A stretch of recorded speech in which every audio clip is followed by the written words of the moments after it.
At the beginning of this week's Parsha Bamidbar, God directed Moshe to take a census of the people.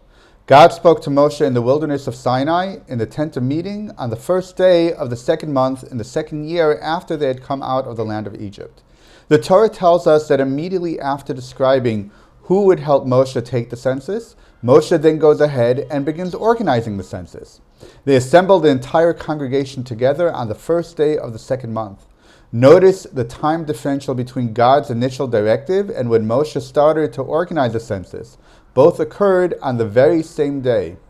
Ramban notes Moshe's immediate action. He says that while it is true that it would take some time, meaning days or weeks, to come to the final tally of Israel, nonetheless, by immediately gathering together the leaders of the tribes to start the census, it demonstrated Moshe's zeal to undertake God's instructions.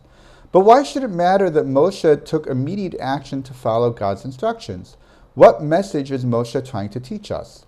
On the one hand, it shows us Moshe's piety and love of God. Overwhelmed by his love of God, of course Moshe would want to start doing whatever God asked of him as soon as possible. While that is an important message and personal demonstration for the people, this message doesn't have much to do with the act of counting the nation and could have come from any of God's instructions.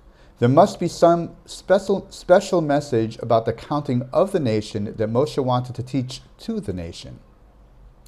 To start with, who was counted in the census? It should be noted that it wasn't all of Israel who was to be counted by Moshe, but specifically all the men of military age, from 20 to 60 years old. Israel was preparing to enter the Promised Land.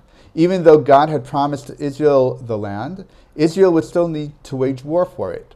The leadership must know what to expect. So specifically, the census was a counting of how many soldiers Israel could field in battle.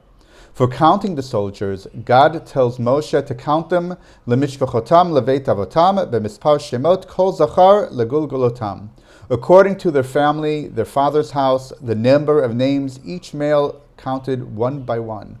In other words, while the men would be grouped together in the army organized by tribe and family, each person was to be counted individually.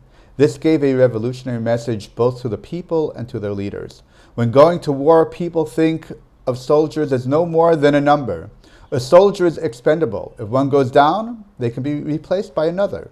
By also mandating to count each soldier individually, God was teaching Moshe that even in war, every person is created in the image of God, is an individual, and each person counts. There is a name to the person, and he is irreplaceable.